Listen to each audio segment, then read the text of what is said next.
How you doing? I'm Jonathan Glover. This is my brother Troy Carter. What we're doing is a web series called Millionaire Mindset. Now, this is not about making $1,000,000 because obviously we're not millionaires. But what this is about is maximizing whatever potential you have inside of you. Success is not always equivalent with financial stability, even though that's a big part of your mental health, but it's a lot of unhappy millionaires out there. We all know stories. But typically, if you mentally sound, you're happy, and you move through life in a positive manner, normally money comes along with that, because when you're moving in unison like that, you maximizing whatever potential you have inside of you already, and that's normally when success happens. And the first step to doing that is starting your day. So how do you start your day? When you first wake up in the morning, you're stretching, and you're giving thanks to whatever higher power you believe in, that next breath should be like, this day is perfect. How am I going to go about maintaining this perfect day? Because just think of every day as you add 100. And your goal throughout every day is to maintain that 100. Some days going to be worse than others, but you don't want to never dip below an 80. An 80 is a B. So you never want to dip below 80. You want to maintain that 100. But if your first breath is an exasperated sigh like, then you went to sleep with a problem and you woke up with that problem. So you went to sleep not even thinking about how to tackle that problem or how you're going to beat this problem. So you're waking up defeated. And when you wake up defeated like that, you're losing 50% of that 100. So now you're scrambling throughout the day to make the best out of a day that was already perfect. And I know what a lot of y'all thinking. A lot of y'all about to stop this video saying he talking nonsense. You about to tell me all the reasons why your day is going to be bad, because you're about to tell me about all your problems. So you're proving my point that what you're doing is waking up defeated, because you're thinking about the things that you have to do today that you don't want to do, or what you can accomplish today, which is that defeated attitude. So again, we want to start the day perfect, giving thanks, and the first thought, first breath is, how can I maintain the 100 that I'm working up with? You got anything you want to add to that? I'll add on.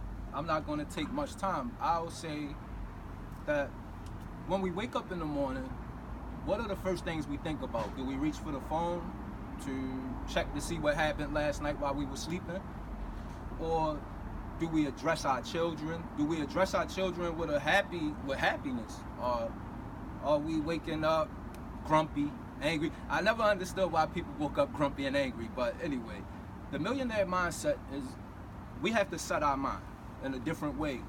Obviously, if we're not winning, we need to set our minds into a winner's attitude. We need to build a winner's mentality. And winners never quit. It's just as simple as that. We don't quit. We become what we think about. I can never say that enough. That's from Earl Nightingale. And another thing is with the mind, whatever the mind can conceive and believe, it can achieve. And this is another statement that was from Napoleon Hill. I don't want to make this too complicated, or I don't want to make it seem like you can't do what we're mentioning. You have the power to control your mind. That's the one thing you have complete control over, is your mind. And what you do with it, the thoughts that you harbor, it sends your body in a vibration. Well, and we can tell if a person is feeling high about themselves or low about themselves. Because when they're high, they chest up, their head is up, their eyes are wide open. They not walking around moping and feeling down like the world just beat them. At the end of the day, how you feel and what you see on the outside is only a reflection on the inside. But we were taught backwards. We were taught that what is going on outside is how we dictate what happens inside, and it's the opposite way around. What we see on the inside is a reflection, what we see on the inside is projected on the outside. So what you want to think about is, you know how sometimes, when you're trying to lose weight or you're trying to be healthy, you detox your body. And I know a lot of things you might hear us say sounds cliche, but sometimes the word cliche, we say things that has positive, impactful words, phrases, things like that, but they become so redundant that we just say them without really meaning them. And we not exercising the power that's within that word. And one of the things that's cliche is, how can you keep your mind healthy? When you close your eyes and you just just think of the first 5 images that pop into your head. Sometimes, I know sometimes when I do it, it's negative. And then you got to think, where did I see that image? Whether I saw it on the news, whether I saw it on social media, like he said, sometimes the first thing we do is reach over, grab our phone. We all guilty of it. I'm guilty of it myself. Nothing we saying today are we saying that we've mastered it, we better it.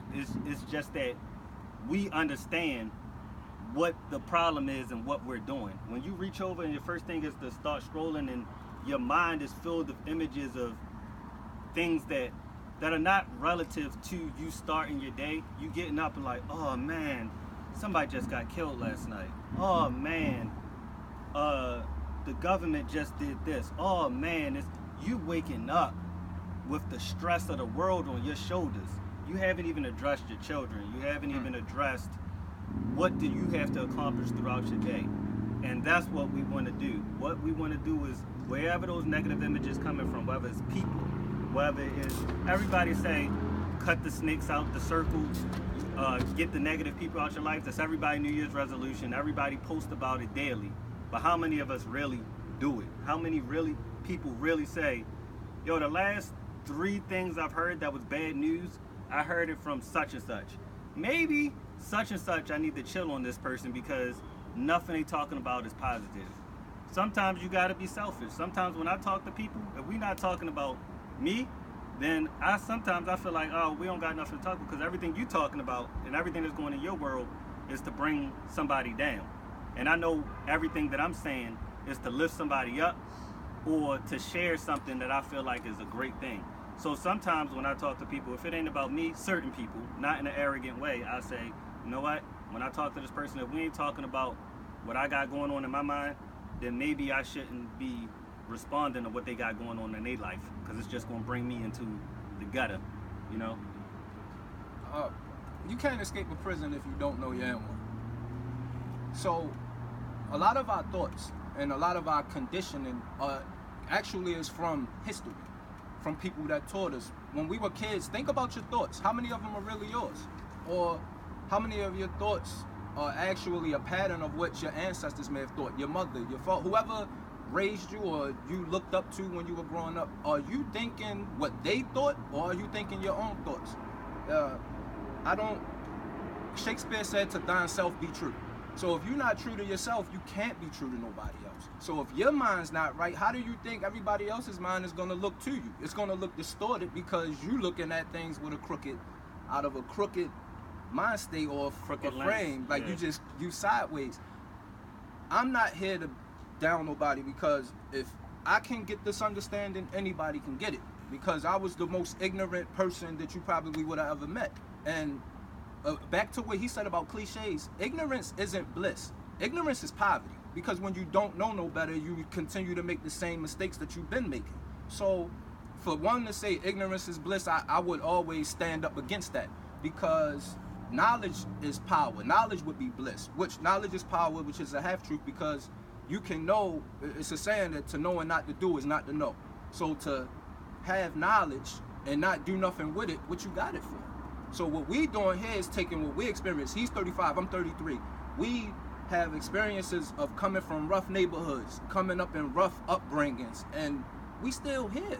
No shots, no stabbings, we've been in situations, but at the end of the day, we know that we can't stay on that low vibration, that low frequency, because nobody's winning in that frequency. We want to change and elevate our thoughts because our mind is the one thing that makes our environment change. Our environment change when we look at things different. And as long as we keep looking at things the way we've been looking at it the past 10 years, it's going to be the same way the next 10 years. And we have to really get control over our mind. And if we don't know how to do it, we'll never do it. And another thing is that we wanted to show we average everyday people. I don't feel like anything I did or learned was special. What I learned and what I was able to tap into inside of myself is something that everybody can tap into. So I don't think we're special in that sense. We're all individuals. We all have special things about us. But what we accomplish, I feel like is something that we can share. Yeah.